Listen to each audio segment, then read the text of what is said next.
Alloh taolo aytayaptiki, ey sen o'zingni oqlab o'tirmagin. O'sha kuni kim yaxshi yomonligi bilinadi. Dunyoda qo'yvor deyapti. Sen yomon desa ham indamagin. Sabr qil. Tortishma, urushma.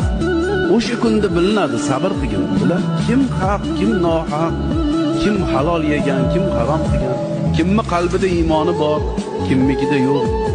Alimat nafsum ma qaddamat va akhkharada. Avvalgi yo'q, keyingi hammasini ko'rsatib qo'yaman. Shoshmagin bandamga.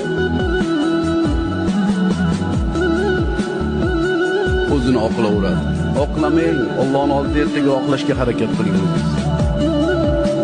Men yaxshiman, men yomonman deyishib, yomonmiz. Yomonmiz. Yaxshi emasmiz.